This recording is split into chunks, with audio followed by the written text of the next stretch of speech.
Assalamualaikum warahmatullahi wabarakatuh. Waalaikumsalam warahmatullahi wabarakatuh. Kembali lagi di channel Ustadz Yusuf Rushdi di segmen Kiai on Podcast. Alhamdulillah, salatu wassalam ala rasulillah, maba'd. Salatu wassalam ala rasulillah.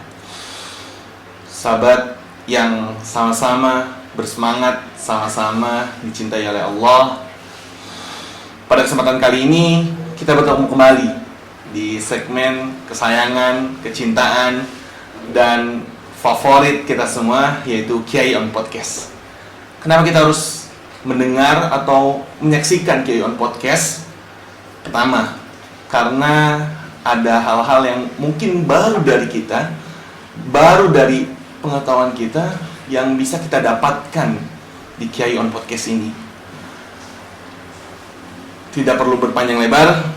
Sebelum kita masuk lebih dalam di Kiai on Podcast ini, kita sama-sama mulai dengan baca Al-Basmalah. Bismillahirrahmanirrahim. Oke teman-teman yang ada di mana saja, kembali saya ulangi atau kembali saya perkenalkan narasumber kita, yaitu Kiai Haji Kang Ustadz Yusuf Rushdi, SAG, MPD ya Ustadz ya. Insyaallah akan menemani kita berbincang sangat amat seru mengenai apa saja yang ada di dunia ini. Khususnya untuk saat ini kita akan membahas seorang tokoh muslim yang sangat fenomenal Ustaz ya. Insyaallah. Tinta emas sejarahnya tak pernah dilupakan oleh seluruh umat muslim di dunia. Beliau adalah seorang Muhammad Al-Fatih atau Mehmet kedua.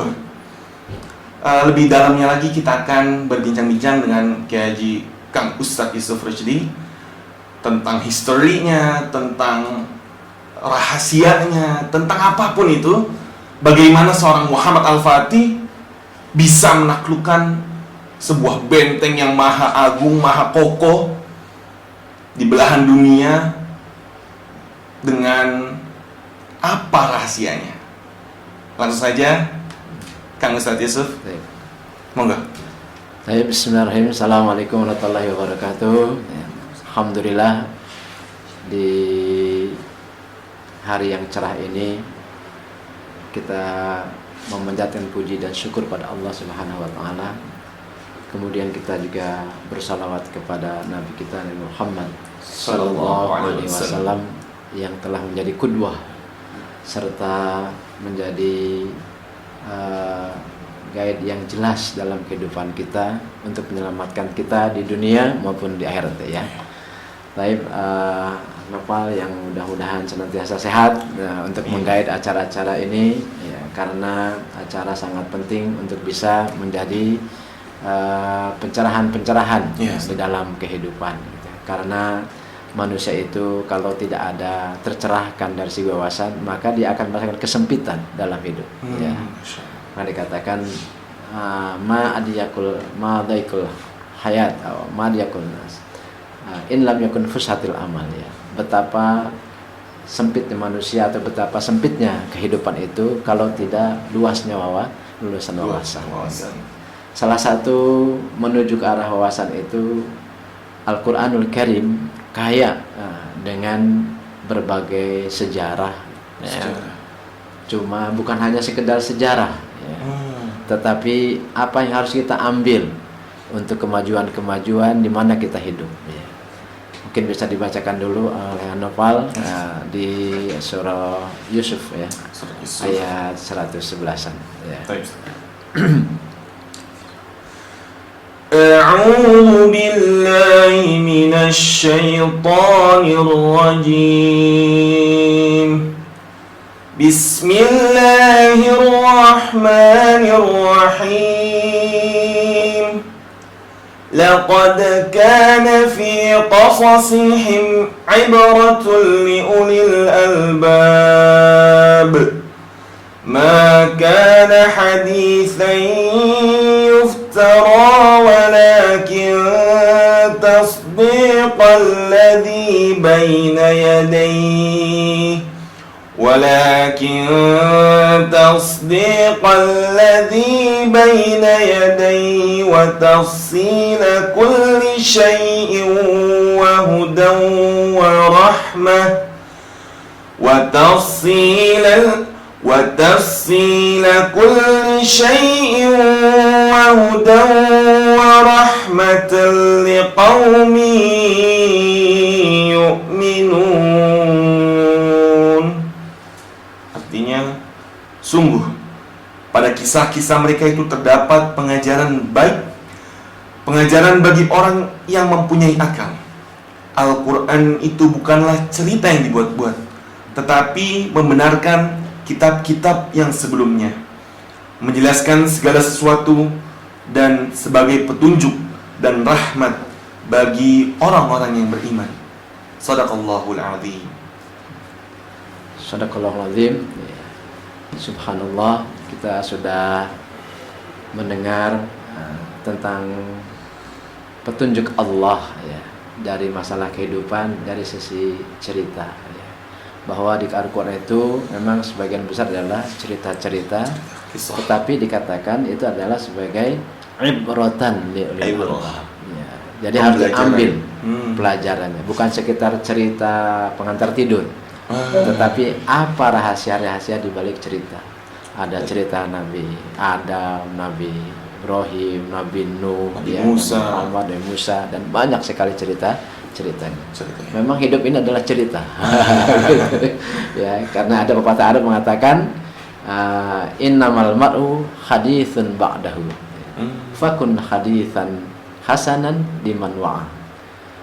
Yang artinya adalah bahwa sesungguhnya seseorang itu adalah bahan cerita untuk orang-orang setelahnya.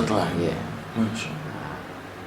Maka karena itu bahan cerita, fakun haditsan hasanan liman wa'a.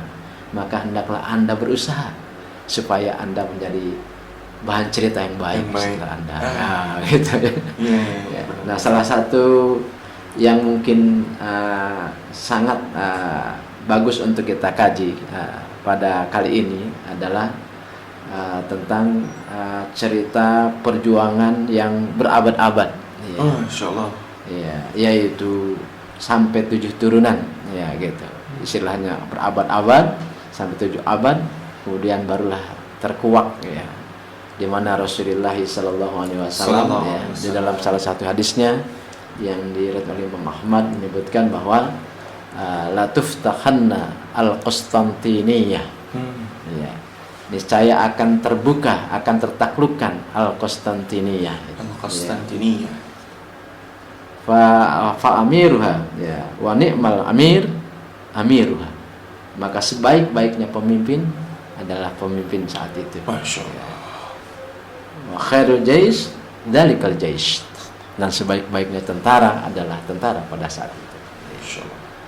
Jadi ini walaupun mungkin dari segi periwayatan ada yang melemahkan, tetapi dari sanadnya sahih kayak gitu.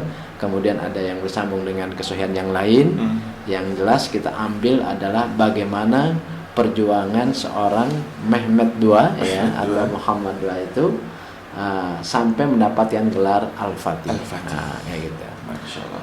Ya, yang pertama kita bercerita bagaimana sampai Al-Fatih atau gelar Al-Fatih itu didapatkan oleh Mehmet II itu. Peristiwa apa yang membuatnya? Nah, peristiwa ini ternyata adalah kaitannya dengan hadis tadi bahwa la tuftahanna al-Qustantiniyah. Ya. Niscaya benteng Konstantinia atau Konstantinopel yang kita tahu ya, Ustaz ya. Yang hampir 11 abad ya, tidak ada yang bisa menggoyang. Ya, tidak ada yang bisa merubuhkannya ya. Mulai dari kekhalifahan Umar ya, sebelumnya. Jadi didirikan sekitar 330 ya, tahun 20. Ini sangat kuat sekali kayak gitu. Maka ketika kita ingin melihat bagaimana kuatnya benteng ini, kalau kita ke Turki, gitu. Ya, besok kebetulan pernah ke sana, gitu. Udah pernah ke Turki ya, melihat, gitu. Gimana susahnya menjebol benteng ini karena ketebalan temboknya luar biasa. Ya kita berjalan kayak benteng tembok Cina gitu. Kemudian ketebalannya berlapis-lapis juga, ya subhanallah kayak gitu. tingginya waduh ya, berapa meteran itu, tinggi sekali kayak gitu ya. Dan bataknya itu kita tebak-tebakan ini dari tanah apa dari karang apa dari karena luar biasa, disebut tanah juga keras seperti sangat keras ya, ya. kayak gitu, sangat keras kayak gitu. Dan itu temannya luar biasa, hampir 11 abad ya. Dan dia terletak di satu daerah ya, di selat apa Bosporus ya, Bosporus antara benua Eropa dan Asia. Eropa dan Asia. Jadi itulah selat yang membelah antara Eropa dan Asia. Maka Turki itu ada Turki bagian Eropa, ada Turki bagian Asia kayak gitu. Dan indah luar biasa ya. Semoga kita bisa sana lagi saja, Masya Allah. Iya, biar benar sama-sama menyaksikan nih. Dahsyatnya itu benteng Konstantinopel. Ya. Dan itu menjadi hal yang istimewa bagi orang yang bisa merebutnya kayak. Ya. Kenapa? Karena saking kuatnya kayak gitu. Maka itulah Al-Fatih mendapat gelar Mehmet II itu mendapat gelar Al-Fatih.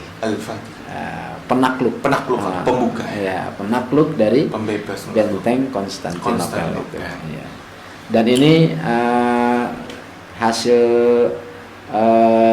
kerja dari Perdana Menteri Erdogan dengan dikoordinasi oleh salah seorang senimannya, itu sekarang membuat ya namanya Panorama 1453 ya, karena memang ditaklukkannya Konstantinopel adalah pada tahun 1453. Museum kan biasanya kita kesannya angker, sepi kayak gitu ya. Nah kalau kita masuk museum itu Panorama 1453 itu ya, kita dibawa seperti kita sedang berperang. Gitu. Jadi kalau bisa usahakan bisa ke sana kayak gitu. Amin ya Allah. Ya, jadi kalau kita dari bawah kemudian sudah banyak sekali penjelasan tentang kejadian tersebut, tentang penaklukan Konstantinopel. Di atasnya, lantai di atasnya itu adalah kita langsung mendengar dentuman meriam, kemudian Al-Fatih atau Mehmet dengan pasukan-pasukannya, dengan Syamsuddin dengan seluruh pasukannya itu. Jadi kita lagi seperti di berperang gitu. Jadi kalau kita keluar dari benteng itu seperti seolah-olah masih adalah dalam keadaan berperang. Ini luar biasa gitu ya. Nah ini hal yang fenomenal yang demikian lah mungkin yang jarang-jarang dilakukan oleh orang biasa kayak gitu ya. Karena ternyata benteng Konstantinopel ini yang memang sudah dinubuahkan oleh Rasulullah sallallahu alaihi wasallam, kemudian tadi diikuti dengan sababiahnya ya. Jadi bukan hanya sekedar didengarkan cerita nanti akan dibuka, cuma nggak ada actionnya. Kayak gitu ya. Tapi kalau ini kayak langsung sekarang, kayak zaman sekarang misalnya, nanti juga akan turun Imam Mahdi, nanti beres semua. Jangan nunggu. Ya. Kita harus mempersiapkannya sebaik mungkin, kayak gitu ya, keimanan kita pada Allah Subhanahu Wa Taala. Karena fitnah-fitnah juga luar biasa saat ini, kayak gitu. Kalau nggak kuat-kuatnya kita akan terperosok kepada jurang kemusyrikan, kayak gitu ya. Nah. Ulul albab ya disebutkan ibrat dari ulul albab dalam surat Yusuf tadi ya, hanya untuk orang yang berakal gitu. Nah, jadi menggunakan cerita-cerita yang lalu kemudian menjadi pelajaran bagi dia bagaimana sebetulnya manusia memang adalah sejarah pengulangan saja kayak gitu. Tetapi menjadi pelajaran. Kenapa? Karena sejarah yang lalu itu adalah pelajaran yang terbesar untuk saat ini kayak gitu. Kenapa? Karena di masa-masa yang lalu itu sudah kelihatan, dan kalaulah bukan Al-Quran yang mengungkapkan, mungkin kita nggak tahu tentang Nabi Adam, kita nggak tahu tentang Nabi Nuh, kita nggak tahu juga dengan nabi-nabi yang lain ya. Yang hanya Al-Quran yang, dan inilah yang sebaik-baiknya dikatakan ahsanul qasas ya, sebaik-baiknya cerita. Nah, sementara ketika Rasulullah dalam peperangan kemudian memberikan satu nasihat bahwasanya dalam keadaan lapar, kemudian dalam keadaan lelah gitu kan, karena pada saat itu lagi perang istilahnya perang Tabuk gitu Ya, kan, benar. itu menggali parit Ya. yang semakin dalam, eksistensi keislaman, keimanan sedang diperjuangkan. Nah pada saat itu juga ada batu yang besar yang kemudian tidak ada bisa orang yang gitu ya. bisa, kemudian Rasulullah Rasulullah. yang begitu dipukul, Pukul langsung. akan terbuka Romawi, akan Oh. terbuka ya gitu Masya kan. Allah. Masih ngebuat semangat pasukan yang lain Ya. Ustaz ya. Yang kalau dipikir saat itu boro-boro ngebuka yang gede ini aja nggak bisa gitu. Tetapi itulah harus ada obsesi, Iya. mimpi, Iya. mimpi yang besar, cita-cita yang Cita-cita tinggi. yang Ya. tinggi. Kalaulah kita nggak memiliki cita-cita, kita memiliki obsesi itu, Lempeng ya, aja gitu. jadi tidak ada tahapan-tahapan untuk pencapaiannya. Sama seperti ketika Konstantinopel ini bukan hanya Muhammad Al-Fatih ataupun Mehmet II yang berjuang. Ya, sejak Muawiyah berjuang untuk menaklukkan itu karena berdasarkan hadis ini bahwasanya ya. Fani'mal amir amiruha. Masya Allah. Pemimpin yang terbaik adalah pemimpin saat membebaskan itu. Ya. Pemimpin sepanjang masa Ya, itu. ya. Masya Dzalik. Kemudian wa ni'mal jais. Wa ni'mal jais. Jais. Ya. Jadi pemimpin dan tentara yang terbaik berarti ini. Maka sejak itu Muawiyah, ya, kemudian langsung ke dinasti Abbasiyah juga terus kayak gitu. Jadi berabad-abad itu sudah mau ditaklukkan tapi tidak pernah tertaklukkan kayak gitu. Belum berhasil kayak gitu ya. Makanya apa kira-kira rahasia dari Sultan Mehmet ini atau Muhammad II ini sehingga bisa menaklukkan Konstantinopel ya. Yang pertama di sini ternyata tidak lepas dari satu arahan guru. Jadi kita harus punya guru Ustaz ya. Kalau punya kita sudah punya mimpi nih Ustaz. Bisa nggak mengimplementasikan atau merealisasikan mimpi kita tanpa guru? Nggak bisa berarti Ustaz ya? Harus ada guru yang membimbing kita. Kayak gitu. Sekarang kan kalau sekolah lihat gedungnya, lihat apanya gitu. Dulu itu dilihat personalnya kayak gitu. Personalnya bagus karena guru adalah bukan hanya sekedar transfer knowledge, bukan transfer ilmu saja Ustaz, benar. Tetapi guru ternyata adalah perubah karakter dari seseorang kayak gitu. Kalau Pak Yusuf ingat masih di pesantren, di Gontor itu selalu digaung-gaungkan bahwa yang namanya tarbiyah ahammu minat ta'lim, bahwa pembinaan pendidikan itu lebih penting daripada sekedar taklim menyampaikan transfer ilmu. Wal mudaris ahammu minat tarbiyah. Sedangkan yang namanya mudaris atau guru itu adalah lebih penting daripada pembinaan itu sendiri kayak gitu ya. Ada lagi yang lebih penting dari guru apa? Waruhul mudaris ahammu minal mudarrisin nafs. Bahwasanya ruh ya seorang guru, mental seorang guru lebih penting daripada guru itu sendiri. Ya, jadi ini harus guru yang mental luar biasa. Nah, bagaimana berubah karakter? Ya, namanya anak sultan, namanya pangeran ya, istilahnya gitu. Orang yang serba ada gitu. Banyak guru-guru yang sudah, tapi mereka nyerah dengan kelakuan daripada anak-anak manja, kemudian susah diatur segala macam gitu. Tapi bapaknya ini Sultan Murad II ini nggak putus asa, gitu. Dicari guru yang kira-kira bisa menaklukkan anak-anaknya ini yang untuk bisa mendidiknya. Akhirnya dipilihlah yang namanya Muhammad Al-Qurani ya.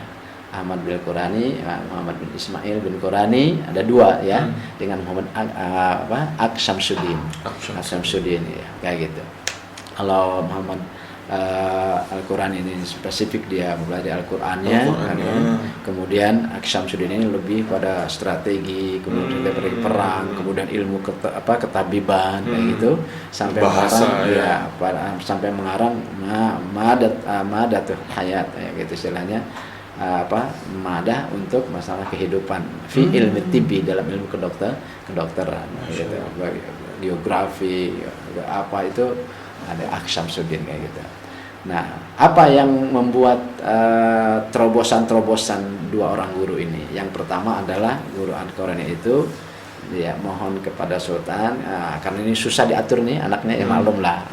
Masih kecil ya Ustaz ya? Ya masih kecil gitu. Masih kecil Ustaz. Dia minta persetujuan kepada Sultan Murad bahwasanya saya izin untuk mendidik sesuai dengan yang apa yang kata Sultan, silahkan didiklah sesuai dengan apa gitu ya. Kemudian bahkan diambilkan cemetiknya kayak gitu, cambuknya kalau cambuk saja kayak gitu, pukul saja kayak gitu. Nah ini ya, jadi kadang-kadang ada guru yang mukul ya, nah, gitu. Pukulan guru yang ikhlas itu insya Allah akan membenarkan gitu, ya, gitu. Nah wali murid, wali murid, nah ini jangan sampai juga akhirnya membuat guru salah tingkah ataupun nggak bebas untuk menerapkan ilmunya itu. Kenapa? Karena apa? Karena ketika anaknya dibela dengan oleh muridnya, ya susah diatur kayak gitu ya, susah diatur. Tumbul kayak gitu, pembangkangan ya, itu sendiri. Pembangkangan gitu. Makanya saat itu baru pertama kali itu yang namanya Mehmet itu dipukul sama gurunya. Oh, kayak gitu ya, pukul. Tentu adalah pukulan yang mendidik, ya gitu. Karena Rasulullah juga kan menyuruhkan muru auladakum bisolat wahum abna sab'in ya. Wadribuhum wahum abda asyrin ya. Ini harus dipukul saja. Jadi bukan harus dipukul, tapi pukulan itu salah satu kalau seandainya nggak mempan dinasihati. Iya.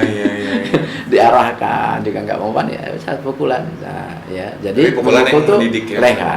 Nah, bahwasanya tapi itu di umur yang istilah 10 tahun saat itu. Tapi itu dikenakan karena saat itu susah sekali Muhammad bin pukul dan akhirnya mulai berdisiplin, mau berdisiplin, berpikir sehingga mampu dia menghatamkan Qurannya atau hafal Qurannya Pak saat umur 8 tahun ya, luar biasa kayak gitu. Satu itu ya Munkarani gurunya. Ada lagi yang menjadi terngiang-ngiang sama Al-Fatih ya, atau sama Al-Fatih, yaitu terapi dari guru Syamsuddin ya. Kalau tadi ada kesalahan mungkin di guru, kemudian tapi ini ada satu perilaku yang nggak layak untuk dipukul, tapi Ustadz Syamsuddinnya ini, Syekh Syamsuddinnya ini memukul keras, ya kayak gitu. Dan itu sangat membekas kepada Muhammad Al-Fatih atau Mehmet II ini. Sangat membekas sekali, ya. Tetapi karena saling menghormati gurunya, nggak pernah dia mau nanyakan saat itu. Gitu. Pokoknya terima apa arahan-arahan gurunya, terus bertahun-tahun peristiwa itu mengganggu, ada di dalam hati. Ya.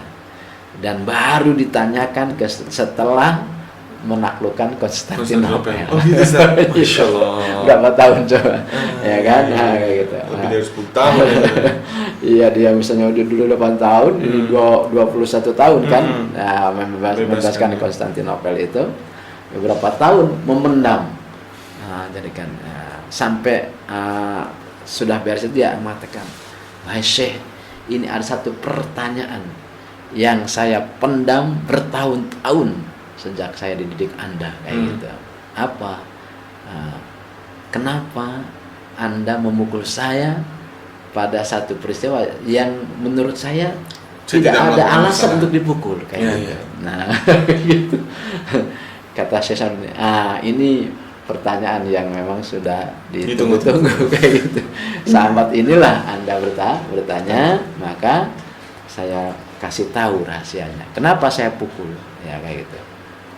Kalau orang dipukul pada saat melakukan kezoliman, ya, kemudian merasakan itu mungkin bersesuaian. Tetapi Anda rasakan sendiri betapa sangat nggak bisa tidur orang itu, mengganggu sekali. Kalau perilaku yang sepertinya tidak layak dipukul, dan itu ada kezoliman, gitu. Ini kezoliman. Jadi sesuatu yang zolim itu akan membuat orang dipukulnya itu ataupun orang yang diperlakukan itu tidak enak tidur, dan pokoknya tidak enak dalam perasaannya. Nah, ini saya lakukan sebagai pelajaran untuk Anda sekarang sudah menjadi sultan, kemudian sultan terbesar ya saat ini, yaitu menguasai Eropa gitu, hampir sebentar lagi itu menguasai Eropa semuanya kayak gitu. Kalau seandainya saat itu enggak meninggal ketika akan merebut Roma itu, tentu tidak akan bersisa lagi dinasti Kristen itu saat itu gitu ya, kayak gitu.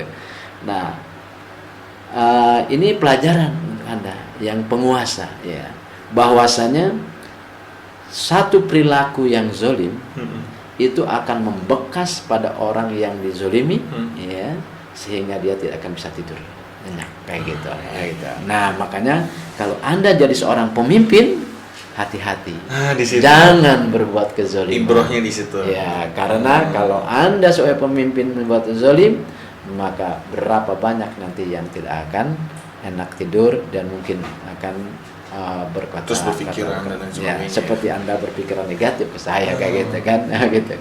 Kenapa memukul saya padahal saya nggak salah kayak gitu. Nah, tapi ini mungkin tidak bisa dilakukan oleh semua orang ya. Jadi orang yang khusus yang mengetahui siapa objeknya ya. Makanya Sultan Murad II itu menyeleksi guru adalah Aksa Syamsuddin yang kira-kira bisa spesifik untuk mengubah karakter daripada Sultan Muhammad II ini ataupun Mehmed II ini. Nah, ini jadi faktor guru ya. Kemudian kisah fenomenal yang berhasil meruntuhkan Konstantinopel sebagai simbol kota yang tidak pernah tertaklukkan hampir 11 abad gitu. Selain faktor pengajaran yang luar biasa ya, semua dikasihkan, ilmu strateginya, ilmu pengobatan, ilmu kemiliterannya semua dikasihkan ya. Sebagainya ya, menguasai sampai 7 bahasa itu menguasai kayak gitu ya. Ternyata juga repetition ya, pengulangan itu akan melahirkan sesuatu yang membekas di dalam orang kayak gitu. Seperti Syekh Syamsuddin ini selalu mengatakan, Andalah orangnya ini yang akan menaklukkan Konstantinopel sejak kecil terus. Istilahnya brainwash. Jadi terus melekatkan sesuatu yang terus melekatkan itu, jangankan yang benar ya, yang salah aja bisa jadi benar katanya gitu ya. Kalau sering diulang-ulang menguatkan gitu, mindset seorang Sultan Mehmed itu ya. Dulu terus bahwa Natuftahanna al-Konstantinia. Dan inilah Anda orangnya gitu ya. Terus termasuk ketika terjadi kan hampir udah berapa hari, mungkin kan kurang lebih 54 hari pengepungan itu. Enggak takluk kayak gitu, ya kan? Karena apa? Karena armada yang dibawa oleh Muhammad Al-Fatih yang sekitar 4 juta itu ya 4 juta orangnya, 4 juta militernya udah dipersiapkan. Nah, puasa sunnahnya jalan ya kan, qiyamul lailnya jalan kayak itu, sholat fardu jelas itu nggak pernah ditinggalkan kayak itu. Jadi jasadnya oke, ruhnya juga oke. Jadi tentara-tentaranya saat itu memang dikatakan wa ni'mal jaysh dzalikal jaysh ya gitu. Jadi tentara yang paling hebat yang saat itu, militernya saat itu kayak gitu. Kenapa?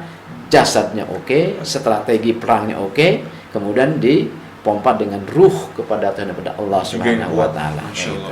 Jadi sesuatu yang dijanjikan oleh Allah tentang kemenangan itu harus dijalani sebab-sebabnya kayak gitu. Kita walaupun konsepnya hebat muslim ini, kalau orang muslimnya malas untuk melaksanakan konsep yang ada di dalam Al-Qur'an, petunjuk Al-Qur'an, kita tidak akan pernah kayak gitu ya.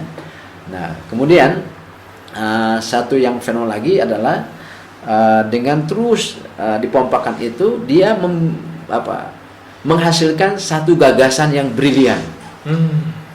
Yang extraordinary, out of the box, yang sudah biasa gitu.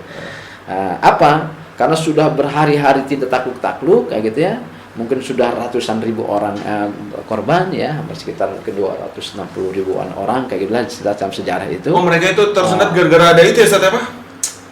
Rantai itu ya, Ustaz ya? Jadi kan itu benteng nih kuat di sini ya. Untuk masuk ke Selat Bosporus itu, Romawi itu membuat rantai. Rantainya bukan kayak rantai sepeda.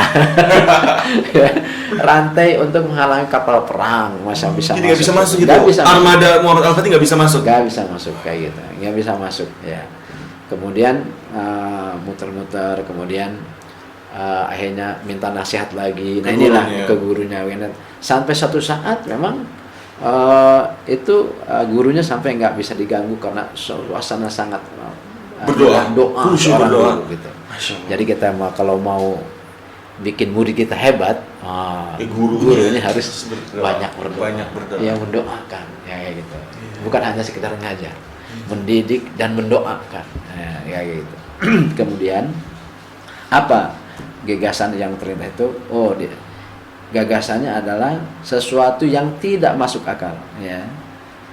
Hampir sekitar 70 kapal perang itu dipindahkan melalui daratan. Nah, yang orang-orang Bizantium ataupun orang Konstantinopel itu tidak terpikirkan karena itu adalah hutan belantara dengan pohon-pohon besar. Bukit juga iya, kayak gitu. Dan itu ditebang, kemudian dilumuri dengan minyak, ya. Kemudian ditariklah. Ini bukan kapal nelayan yang kecil ya. Ini kapal perang. Yang isinya tuh meriam dan sebagainya. Kapal perang, ya. Kemudian bukan 70 ya, 7 kapal. Dan bukan berhari-hari, cuma satu malam. Masya Allah. Nah, ini jadi memerlukan jiddiyah untuk memenangkan kemenangan itu. Untuk kalimat itu memerlukan jiddiyah. 70 kapal perang dalam satu malam bisa melewati perbukitan yang membuat orang-orang hopeless di saat itu. Speechless juga. Ya, hopeless, speechless kayak gitu ya. Tiba-tiba ada. Ini ada pasukan luar biasa kayak gitu. Nah, setelah beres itu, pasukan dipersiapkan. Sekali lagi, ini maka dikatakan kemenangan Konstantinopel juga adalah kemenangan Syekh Samsudin. Gitu. Kenapa? Karena arahan-arahan strategi daripada Syekh Samsudin itu juga membangkitkan semangatnya kayak gitu. Termasuk arahan Seninnya berpuasa sunnah, kemudian zikir, wirid, ya, malamnya kayak gitu. Maka Selasa dini hari, istilahnya setelah pagi jam 1 itu udah mulai terjadi penyerangan kayak gitu ya, terjadi penyerangan. Kemudian sudah diarahkan oleh Syamsuddin bahwasanya hadis tadi yaitu latuf tahan al Konstantinia gitu kan, pasti akan takluk di tangan kalian, dan bisa takluk ini ya. Dan kalian adalah dikatakan wa amir khairu amir ya, wa ni'mal amir amiruha wa ni'mal jais dzalika kayak gitu. Jadi tentang yang baik nanti kalau ini terbuka itu pasti banyak namanya rampasan perang, ghanimah. Maka jangan sembarangan, jangan terpesona dengan harta, ya, berlakulah baik, ya, taatlah pada sultan, kayak gitu, pada pemimpinnya kayak gitu, serahkan pada ini. Jangan sampai kemenangan menjadi kehancuran kayak gitu. Nah, itulah pesan-pesan dari Syekh Samsudin ini kayak gitu. Nah, pada saat itulah jam 1 diserang, kemudian terbongkarlah yaitu yang namanya benteng yang selama 11 abad tidak pernah tertaklukkan kayak gitu. Jadi apa ibrohnya di sini? Katakan, jadi ibroh yang bisa kita lakukan ini adalah bahwa namanya mimpi, cita-cita harus ada, kayak gitu ya. Cita-cita harus ada kayak gitu. Gagasan harus ada. Dan untuk meraihkan gagasan-gagasan itu sumbernya dari Al-Quran Karim, kayak gitu. Semuanya dari Al-Quran Karim. Apalagi kita di masa-masa di mana kaum muslimin seperti terpuruk kayak sekarang ini, ya, di dunia ini kayak gitu. Semua ya disebut radikal lah, teroris lah, segala macam. Padahal dia adalah agama yang damai kayak gitu. Dan memang nggak mustahil katanya Islam ini bisa hilang dari Indonesia kalau diam-diam saja kayak gitu ya. Nah, kayak gitu. Maka kita harus belajar dari sini bahwasanya kemenangan itu tidak bisa dilakukan dengan leha-leha, tetapi berusaha sekuat tenaga, bina, bentengi para pemuda dengan iman yang kuat, fisiknya juga harus Kuat. six pack kalau bisa gitu. Wah, kayak gitu ya. One pack. Kalau ini one pack ya. Ya, harus six pack kayak gitu. Ya, kemudian keterampilan juga, keterampilan militer tentunya, keterampilan perang dan sebagainya. Itu perlu dikuasai ya. Apalagi sekarang teknik perang luar biasa kayak gitu ya. Salah satu yang memungkinkan untuk pernah gunakan gadgetnya untuk bisa mendakwahkan Islam. Yang sangat memungkinkan gadgetnya sangat jangan bisa dilakukan pada saat ini gitu ya, Ustaz, ya? Jangan TikTok aja yang dimainkan. Akhirnya sindrom TikTok. Ya kayak gitu ya. Tapi gadgetnya untuk men-share kebaikan, tali-tali dalam Islam, kehebatan Islam. Ya mungkin 1 menit itu adalah, apalagi musuh-musuh Islam itu luar biasa untuk memberikan hoaknya ke Islam itu, bahwa Islam itu teroris lah, dan itu kan bertentangan dengan Islam. Beritakan yang benar terus menerus, jangan bosan kayak gitu ya, berapapun kuotanya untuk al-Islam tidak ada masalah kayak gitu kan, tidak akan berkurang harta, insyaallah nanti akan menjadi. Nah itulah mungkin sejarah Al-Fatih yang fenomenal ya, dengan beberapa penyebabnya kayak gitu. Mudah-mudahan bisa menjadi pelajaran kita. Amin. Dan kita bisa menjayakan al-Islam di mana kita hidup kayak itu. Jadi kalau ini kan menjadda wajadah. Demikian mungkin yang bisa kita sampaikan kali ini. Mudah-mudahan Allah Subhanahu wa taala memberikan inayah dan hidayah pada kita sehingga menjadi jail ataupun generasi yang sangat membanggakan untuk al-Islam. Demikian. Masyaallah. Luar biasa.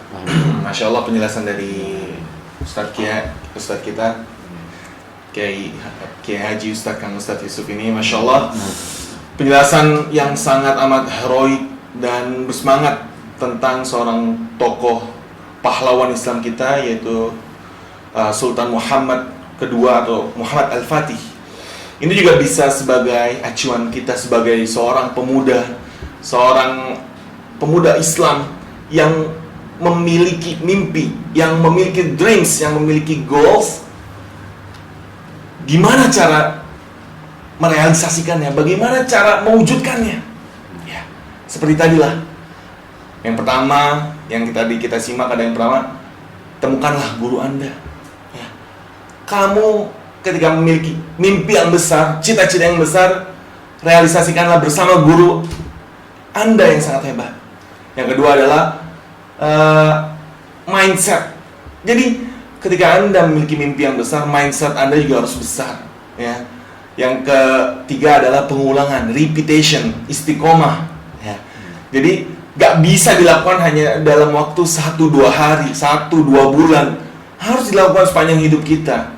Karena sebenarnya dreams, goals kita ada pada prosesnya itu. Masya Allah, Kiai on Podcast kita pada hari ini sangat amat luar biasa, sangat amat semoga bisa menjadi motivasi bagi kita semua, khususnya kepada kami pemuda-pemuda Islam. Semoga terlahir kembali Muhammad Al-Fatih di Indonesia, insya Allah di masa berikutnya. Oke, teman-teman yang dirahmati oleh Allah, mungkin sudah sampai saat ini saja pertemuan kita di Kiai on Podcast. Semoga kita dapat bertemu kembali di sesi selanjutnya. Wassalamualaikum warahmatullahi wabarakatuh. Waalaikumsalam warahmatullahi wabarakatuh. Jazakallah khair, Ustaz. Masyaallah. Untuk menunjukkan dukungan kamu terhadap channel ini, klik tombol subscribe, like, komen, dan share video ini. Terima kasih.